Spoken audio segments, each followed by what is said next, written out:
Hello everyone, welcome to this episode of Hand the Mic Over. I'm your host Navish, and you can find our podcast on Spotify, YouTube, and Instagram at Hand the Mic Over. Today I have a very special guest with me who's going to be talking about a country that she and I both are from. We have this in common. Without further ado, would you like to introduce yourself? Yes, of course. My name is Maheen, and I am so happy to be here today. Thank you so much, Maheen. If you don't mind, could you share which general age group you are from and which countries you associate yourself with? So I am within the age group of 18 years old to 25, and I associate myself as being a Pakistani Canadian. All right. So for anyone who's listening who doesn't really know where Pakistan is located, could you let us know what region of the world this country is found in? Yes, of course. So Pakistan is in South Asia. It is sandwiched between Afghanistan and India. We're a pretty big population. Okay. Are you able to speak your native language? I actually am. Initially, I wasn't able to read and write in it, but that is something I've worked on. And which language would that be? So that would be Pakistan's main language, which is Urdu. Okay. Is there a word that you can teach me in Urdu? One word I specifically really like in Urdu is the word shabash, which means well done. Shabash? Yes, it's usually used for younger children, but it is a word that I love using just in general. Have you ever felt that it was hard to learn to speak Urdu? For me, I would say learning to speak it wasn't difficult because it was actually the first language that I learned. When I was younger in my home, that was the primary language that was spoken. So it was basically the first thing that I ever had learned. Whether it was difficult or easy, it wasn't really something that was like a factor for me. So, Mani, did you immigrate here or did your parents immigrate to Canada? My parents, they immigrated to Canada, and I was actually born here. Have you ever been to your native country? I actually have. The first time I was very small, and I don't really remember anything that happened, but I did have an opportunity to go visit when I was around 13, 12, and it was a really nice experience. It really felt like I was able to connect with a culture that I had been familiar with growing up, but I had never actually seen with my own eyes. So how did you feel like you were able to connect to your culture while growing up in Canada? So I'd say that the number one thing would be the language, which I've spoken about. But after that, it would also just be every small detail, the cuisine, the way of speaking, certain traditions that we would have, and also things like celebrations or religion. So for example, we would celebrate Eid, which is celebrated very widely in Pakistan and other Muslim countries around the world. It sounds like you had a very nice connection to your culture then growing up. I did, yes. Jumping into growing up as a Pakistani in Canada, what would you say your first day of school was like? I was privileged enough to have started school straight from kindergarten. I actually don't remember much of the details, but I do remember that one thing about my school was that it was very multicultural from the start. There was even a couple kids who I'd known from before I started school who were of Pakistani descent or Indian descent. So when it came to adjusting to school based on my culture or my religion was not ever something that specifically came up as an issue for me just because of the multiculturalism. Interesting. So what area or region of Toronto did you grow up in? So I grew up in North York. The community that I did grow up in was one with a lot of multiculturalism. Over time, there was a shift in which country majority of the people were from, but there was also a very dense Pakistani population.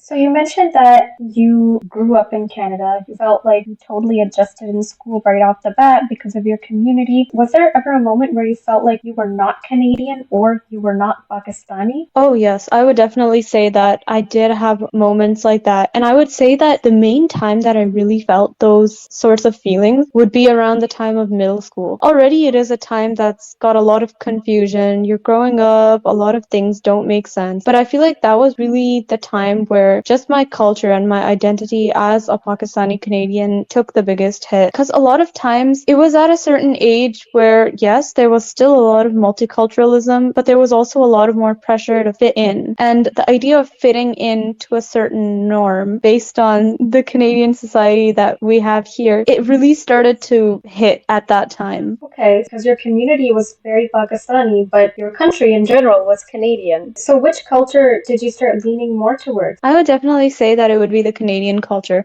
which has its benefits and it has its cons, as every single culture does. But the thing that I mainly struggled with was that there were these two cultures that I was trying really, really hard to keep together. While they have a lot of similarities, they're also vastly different. So a lot of times there was certain Pakistani cultural expectations I needed to preserve and uphold. But at the same time, while at home I was expected to keep up with all of these, the society outside, it had a lot of pressure to be able to maintain that Canadian culture. So when it came to figuring out which part of each culture I wanted to take and which part I wanted to leave behind, that did cause a lot of confusion for me and one of those middle school identity crises.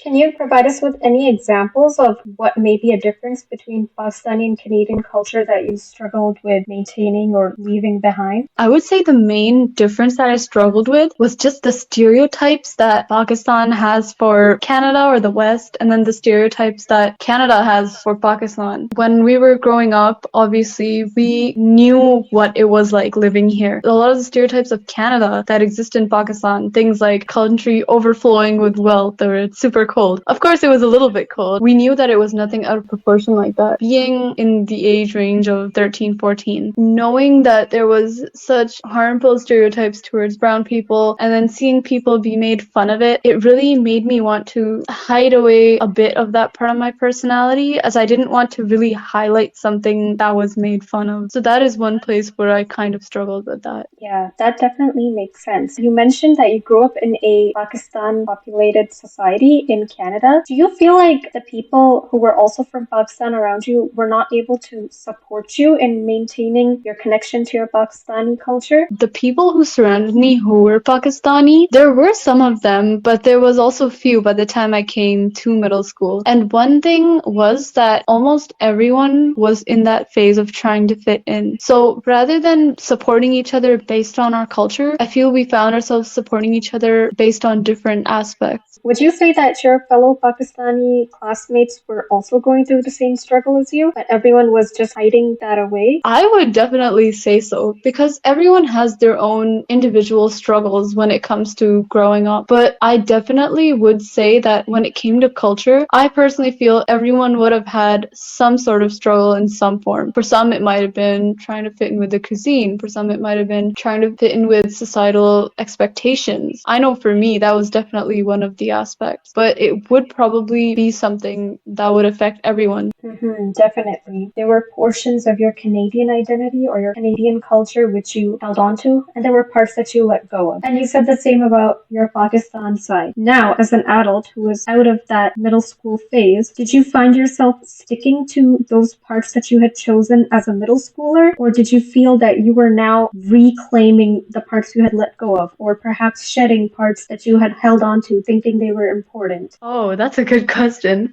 I definitely think that I did switch around the types of things that I would have held on back then. One main thing that I really held on to, probably around late high school, and I still continue to, is the language. I did know it, but I would primarily use just English almost everywhere when I was younger. But now I really do feel like knowing another language is a really big blessing, and I really feel like it's something that isn't talked about as much. To be able to communicate in more than one language, it really feels like it's a whole other part of your mind that's running alongside having two languages that you can speak. I definitely would say that I held on to the language. And alongside that, I would also say things like the cuisine. When I was younger, obviously there was certain things that I preferred, or I'd be like, maybe I want to eat this Western food more. But as I grew older, I realized certain things that I did push away when I was younger, I actually quite enjoyed them. So I would stick to that. Another thing would also be mainstream media. As a kid, there was obviously movies, TV shows that we would all watch. But when I did grow a bit older, I found myself turning to things just like Pakistani songs, just because it was in this language that I can understand. And it was contrary to popular belief here that,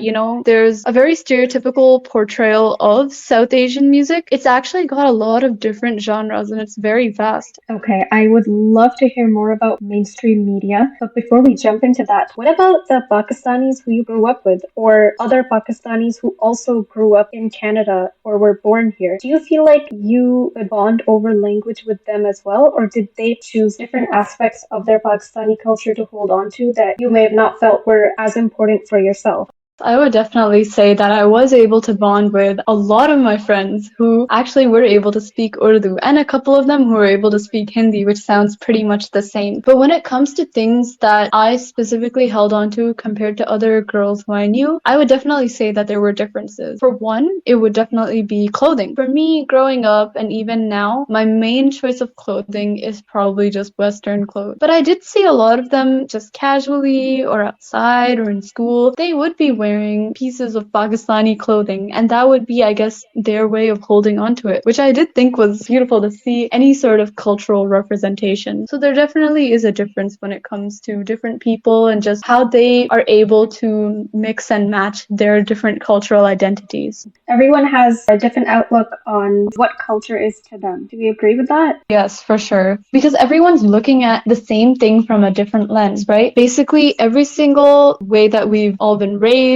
every experience that we all have, it shapes our perception of culture and how we go about incorporating it into our everyday lives. All right. When you were in middle school, you said that that was the time in your life where you started feeling like you were struggling with what your culture is and how to balance two different cultures. What do you think your child self would have benefited from in terms of which aspects of culture you should hold on to, or to be able to basically find who you are and what's important to you? I actually think about this quite often. The main thing that I would say would have helped me growing up would be being able to accept the fact that it's okay to be of two different cultures. Growing up, a lot of the time, I felt like the one culture that was right was to be Pakistani. In my head, there was no other culture that I should be part of. Of course, there wasn't any sort of external specific influence that was told to me about that, but in my head, that was the only right way to go. So the main reason why I did struggle with having these two cultures was because in my head, it wasn't acceptable to think of myself as a Canadian, which I guess is something that sounds a bit odd. But I really think it would have benefited me if I had been told that you can be a Pakistani Canadian. You don't just have to be Pakistani. Because I feel like the thought of being so different from Pakistani culture and holding on to a few things was something that really caused me a lot of struggle at that time. I'm glad that you were able to reconnect with your culture and find that it is okay to grow up in a country while being from a different country. All right, so you mentioned that you traveled to Pakistan when you were a teenager, and I was curious about any cultural differences or different norms that you may have noticed as someone who grew up in Toronto.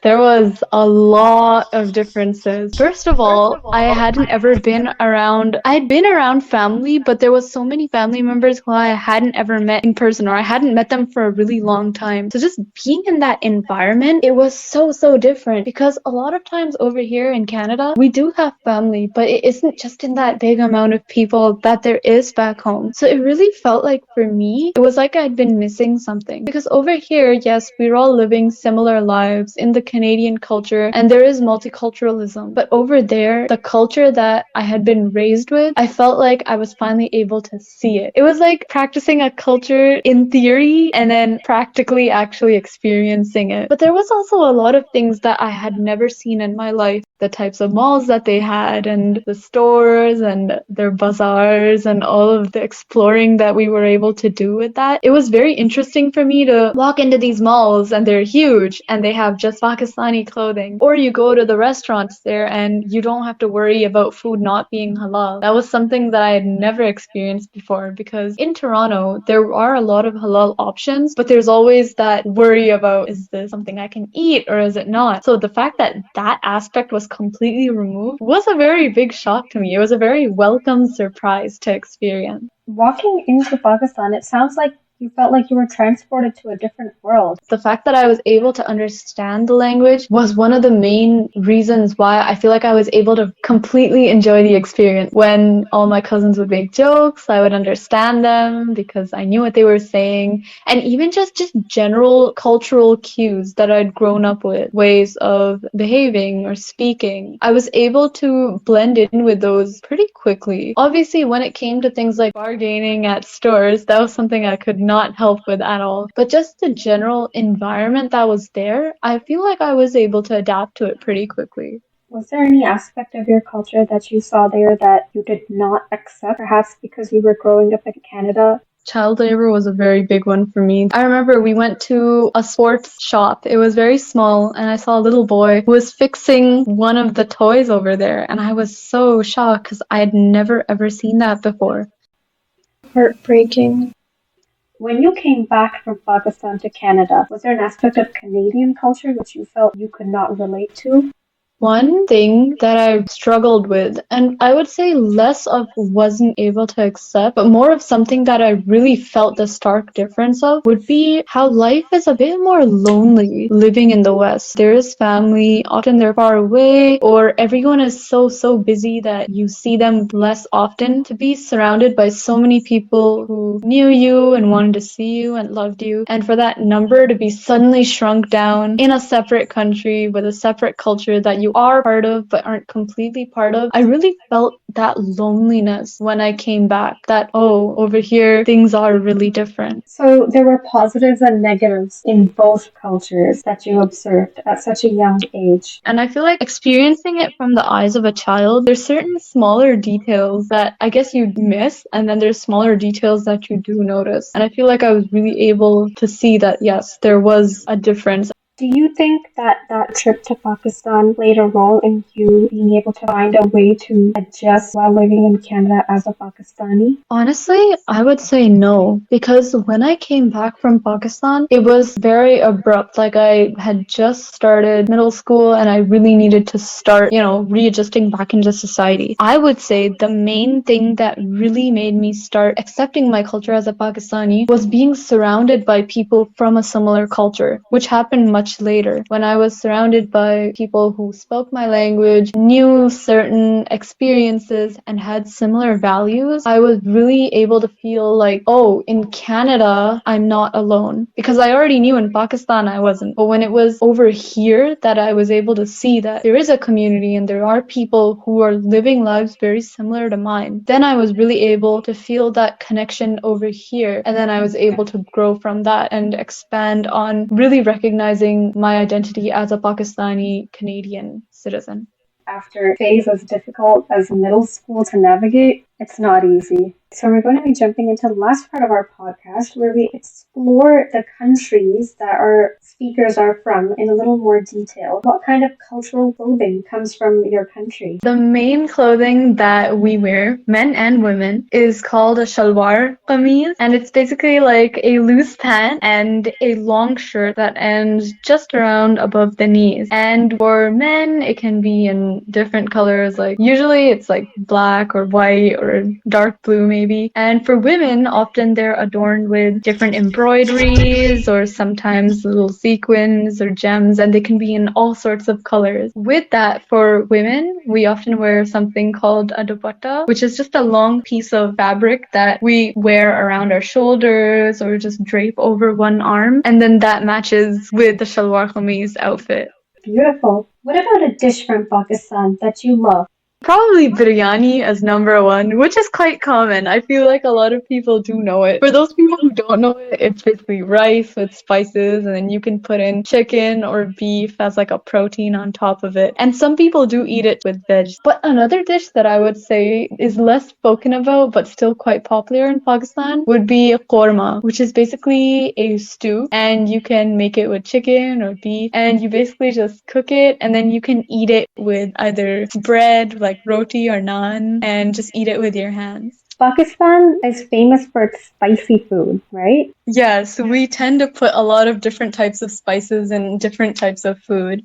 Is this the same food that may be served at a wedding, or is this more of a common food item? I would definitely say biryani and korma are wedding foods. In fact, korma is one of the main dishes that is served at Pakistani weddings, or at least traditionally was. Biryani, same thing. It can also be cooked generally at home for both of them, but they are considered a bit more of delicacies and are often cooked when guests are invited or weddings. Some homes do tend to eat biryani much more commonly or make korma commonly. In our home, it's a little mix of both. Is there any spot in Toronto where you could potentially try some authentic Pakistani food? For biryani, I do know that you can get it from a place called Silver Spoon, which is somewhere in Scarborough. Apart from that, I actually haven't eaten at many Pakistani restaurants just because my own mother is the best chef for Pakistani cuisine at home.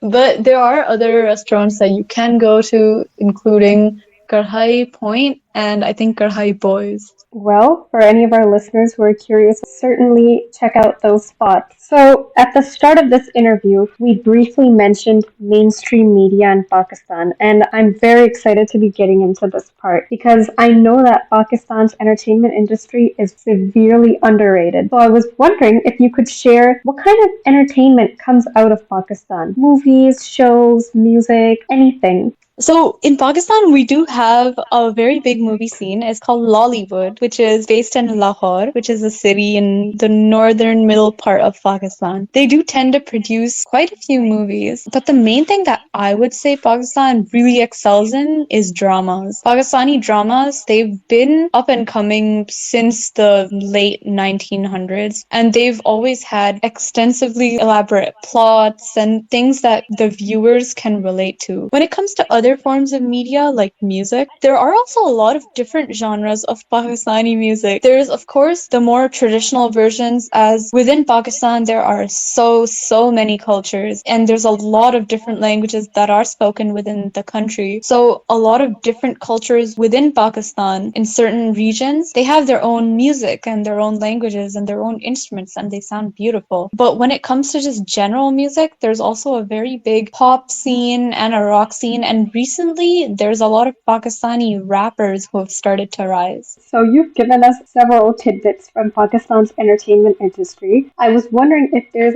any you could potentially name drop for our listeners to check out. Okay, so for Pakistani films, I do like the more old ones. Pakistan really had a lot of good black and white films made in the 1950s and 1960s.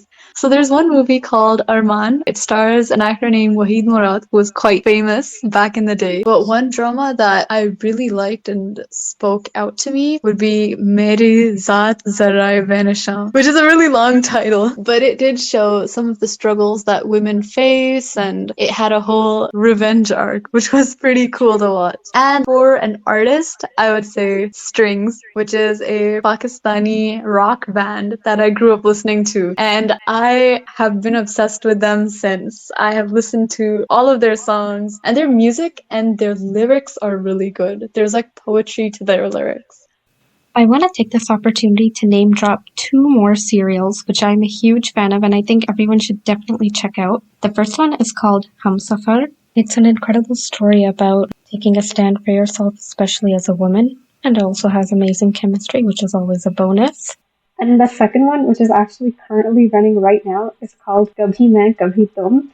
It's an opposites attract story that turns into something so much more about family, relationships, money. It's also super interesting and it's very relatable. Every character is written so well. They have pros and cons, so definitely check that one out if you're interested in a serial where you will find bits and pieces of yourself in every character. Those both sound awesome. I remember watching Humsafar when I was younger, and then I did watch it again later on when I was older. The characters, the story, everything was written beautifully. And I guess I'll check out the other one you mentioned as well. All right, Maheen, with that concludes our interview. I just wanted to thank you so much for coming on the show and representing the Pakistani Canadian community. Yes, thank you so much for having me. And to all of you, make sure to subscribe to Hand the Mic Over. Thank you so much. How do you say bye in Pakistan? There's a lot of different ways to say bye, but the way that we say is Allah Hafiz, which basically translates to I leave you in the care of Allah or God. So we just say Allah Hafiz. Allah Hafiz. Allah Hafiz. Thank you so much for tuning in to this episode of Hand the Mic Over. Be sure to check us out on Spotify, YouTube, and at our Instagram, Hand the Mic Over. Follow us for more updates on when our next episode will be released and to see some pictures and some media shared by Maheen posted on our Instagram. Until next time.